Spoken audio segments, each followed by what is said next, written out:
So recently we've seen a few things in regards to Black Ops 7 officially confirmed. As the Xbox Game Showcase, we of course had the full confirmation the game was called Black Ops 7 with a teaser first and foremost. It was later expanded upon that Black Ops 7 will have and not have a few things based on the most recent COD Pod directly from the Call of Duty brand, including confirmation of things like the co-op campaign being played on Avalon, that jetpacks will not be in Black Ops 7, and that wall running will not be a thing, among even more like the evolution of Omni movement. But what if some of the first rumors to propose these now confirmed details also had a ton of other information in them that may look to be truer after verifying those other things? Today we're revisiting a leak from all the way back in October, actually predating the Black Ops 6 launch date by a full week, and seeing just how much of what was said may indeed also be coming to Black Ops 7. So drop your thoughts, drop a like, subscribe for more Black Ops 7 coverage and other FPS content. And if you'd like to join in the conversation as it happens, head over to the Twitch link down below. We're going live more and more over there, but I'd love to have you in any part of the community you'd like to join. For now, let's get into it. So this information comes from the user named Fumo Leaks, who back in October, before Black Ops 6 even launched, tweeted a screenshot of what appeared to be a recap from a focus group for multiplayer of Black Ops 7. Also, by extension, then, other portions of the game as well, where the thread of information starts with campaign, saying the campaign is a Black Ops story set in 2035. The protagonist this time around is David Mason. The game is more of an espionage theme, with a key point being information warfare. They mentioned human shields would be returning, something we saw in campaign and also in multiplayer, hilariously with some of the voice comms and stuff like that when it was first introduced. But he said, as was said in the picture of the meeting I attached in the initial tweet, multiplayer is going to keep the meat shield mechanics. Human shields will now be able to have grenades stuck to them that you can also throw back bodies at enemies. They stated Omni movement returns in 2025. You can do a little wall jump to get the advantage over your enemies. New animations are being added to make the experience even more fluid, with additional details for multiplayer saying multiplayer features the return of classic maps and modes from the Black Ops franchise. Uplink returns, so does Face Off and the new gen staple gunfight. Perks are now shared with the new networked perk mechanics. While Zombies information had a little bit more, where it said 2025 will focus on round-based zombies. It will feature one of the biggest maps ever in the game. To compensate, there will be a transportation system like transit to traverse around the map. While also Zombies is expected to have an 8-player mode that may be related to the leaked grief strings, as they also directly mentioned a classic mode where you'll spawn with a pistol, have to craft your armor, and hit the walls and box for new guns. And finally, that modes like Outbreak and Modern Warfare Zombies will probably not happen again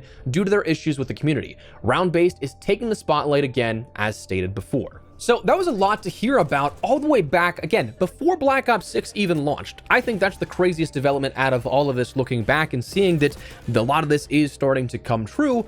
That before Black Ops 6 even launched, we were talking about the Black Ops 7 sequel with some decent amount of accuracy, but it's a lot to take in. That's a lot of stuff that was reported before the launch of Black Ops 6 even. But a few of those things have already been confirmed. The evolution of Omni movement was said to be a thing with wall jumping and not wall running explicitly shot down by the Call of Duty team over at the COD Pod. 2035 as a campaign timeline was one of the first things we saw in the introductory blog post talking about, here's Black Ops 7 world, take a look at what we're going to be developing for this upcoming year. At that point, 2035 as a timeline was not known officially in any capacity, and if I'm not mistaken, it might be one of the first mentions of the year of 2035 explicitly. And Zombies, that teaser in the teaser trailer, sure looked like it was transit, as mentioned by seeing the return here of this in that leak. The outline of the zombie is illuminated by 2 headlights, what appeared to be a bus, and what also appeared to be a windmill found on a farm, notably also seen in transit. Now, whether or not it actually is a transit remaster or, like this leak proposes, a large map that, as a way to compensate for that, will have a transit-style system of a bus to traverse the map, we don't know. So if that's the case, that brings into question a lot of other things from this report that are definitely interesting of note that could have a little bit of weight behind them. If they don't happen, it's at least worth hearing out that these could potentially happen. And obviously, of course, we'll have all this information either confirmed or denied in the upcoming months leading to the launch of Black Ops 7, but there are a few interesting things here about this. Let's start with the basics. Wall jumping. That obviously is something we've seen a couple of times talked about from multiple different rumors, different leakers,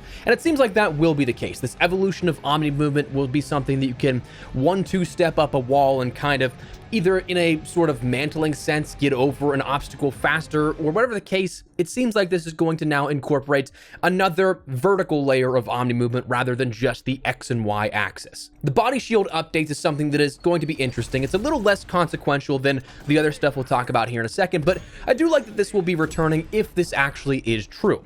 I think it made for some funny clips to see in the beta all the way up to launch, and with a way to send a live grenade back at an enemy team now, that should make for another interesting twist on that sort of option. Now, the uplink mode returning is something that is definitely interesting because we've seen that, of course, as a sort of advanced movement game mode, but it is something that we've seen things like this in the past, that it's not necessarily reliant only on advanced movement. You had Blitz in COD Ghost, you had Gridiron in World War II. You could very easily do the same type of thing where you have the uplink air quote ball that you are still on the ground, you're rooted in boots on the ground combat. But what's also interesting is that leak from the closed internal playtests a week or two ago at this point. There was this mentioned mode called Overload, where you have to deliver a neutral EMP to the enemy's base to score. While not an uplink ball directly, that very well could be the reskinned version of the mode fit for boots on the ground futuristic combat, escorting a payload of some kind to the enemy team's base. I mean, that's essentially what uplink is, after all. And in additional modes that are rumored to return now because of this leak, face-off and gunfight returning. This, for a Black Ops game, I think is kind of a no-brainer at this point with Black Ops 6 and Cold War, but also, I kind of think this is now probably going to be a staple mode for most CODs going forward. That fast-paced, frenetic option, while also giving the tense team-based play of gunfight that it offers two sought-after experiences with only the timetable of one developmental pool for things like smaller maps and things alike. Two birds with one stone type of thing. Also, I think it's worth noting that because we've seen these mentions of uplink and face-off, that we have also seen other leaks, not necessarily this one in particular, of things mentioning a 32v32 ground war style mode coming as well. Initially, that didn't make a ton of sense to me, given that Treyarch seemingly has a reluctance for these larger map and larger combat things in recent years. I mean, they did do combined arms, but they didn't support it a ton, and it seemed like it was just kind of a way to repurpose and use that scrapped Blackout 2.0 map, and later in the year, they kind of let it die off. But coming back to that message of the day leak from the closed internal playtest, we already know that from a genuine game build being playtested by developers, by studio staff, by publisher staff, there is a 20v20 mode coming in Black Ops 7.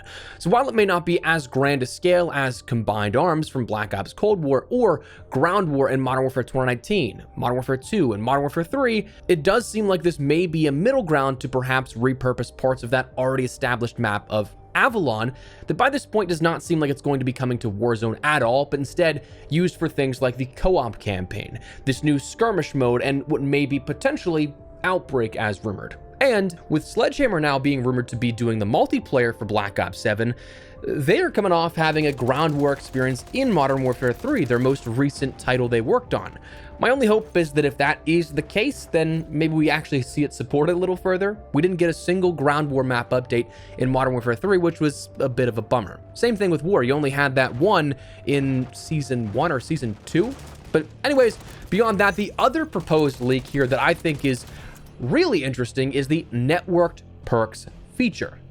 This is what I'm perhaps most intrigued by out of this leak and what we've seen yet to be confirmed, but that may have some weight behind it. And I'm not entirely sure how to feel about this one. I feel like I know how this is going to work, which I don't quite like, but we also don't know for sure, so I could just be jumping the gun. To me, this almost sounds like a hero-based element to COD again, without explicitly being a hero shooter. Like, this makes it feel like a role-based thing where your perk choices are going to affect your entire team as a whole, which in things like competitive, maybe it's great to have, and maybe it makes for some great gameplay sequences, but in a standard quick play situation, it's probably gonna be foobar and just an absolute mess, or could be. The way that I'm thinking this will work is your perk selection will have either multiple or one associated and linked perk effect or sequences. I don't think that your entire perk selection would affect your entire team, like your 3 perks are applied to other players on your team, and so therefore with 6 players per team, you have potentially 18 perks applied to every single player. But I do think there could be something like a bonus, a specialty or something like that. Like for this year in comparison, if you take your 3 Enforcer perks, instead of getting that mobility boost just for yourself, maybe it applies to players around you in a certain vicinity or something like that. Or maybe akin to specialist stuff that we saw in Black Ops 4, where Crash's golden ammo would give you extra score if you ended up using that and getting kills, or the health buffs you end up getting from the sort of ultimate of that. Now, it sounds like something will overarch into gameplay experiences for your team at large based off of your own sort of choices for your class. But again, I don't want to judge anything before we know anything officially, but it'll be interesting to see how this progresses if this leak does come true. Now, beyond that, we saw the 8-player mode mentioned for zombies. That could just be grief, and it seemed like it was something that they even acknowledged was, hey, it's possible this is coming for Black Ops 6, and based off of other reports, it seems like there was a lot of stuff kind of being juggled of, do we make it in Black Ops 6, or do we hold it and push it to Black Ops 7? That could be one of those things. A classic mode, though, I think is another thing that would be very beneficial for a lot of zombies players, and I think that a lot of zombies fans will enjoy it. While I do personally appreciate the fact that they've kind of made zombies a bit more approachable in the sense of you can take in a loadout, you have these sort of markers that tell you what you should do next in the initial opening sequences of how to turn the power on and stuff, that type of stuff does not bother me at all.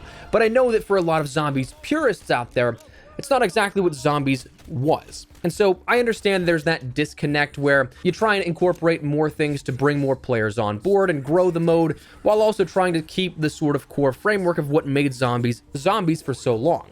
I think that if you do have a classic mode, you share it with the standard mode we have in today's Black Ops 6 and Black Ops Cold War in the years past, that you do have something that could be a sort of nice middle ground, offering both options for 2 different types of players. If that's the case, that's something that I think would be a big win for Zombies fans and would only add to, I think, the potential of Zombies fans eating pretty well within Black Ops 7 Zombies as well. But we'll have to wait and see. End of the day, nothing is confirmed for what we just talked about here in this back half of the video, but it comes from stuff that does indicate that other things could be legit based off of some of those leaks already being confirmed. So it'll be interesting to see in time what comes true, what may not, or if some things are changed in development, because that happens all the time. But I wanted to revisit this and kind of give you the heads up on things you should be looking forward to in the next coming months, what could be confirmed. So let me know your thoughts down below. Is there anything in particular out of these leaks we talked about from all the way back in October that has you interested in particular in one thing or another? Let me know, but make sure to drop a like if you guys enjoyed the video. And if you'd like to stay up to date with all things Black Ops 7 and more FPS content, I'd love to have you in the community. Make sure to subscribe for that. But for now, thanks so much for watching. My name is Espresso. I'll see you later. Take care and peace.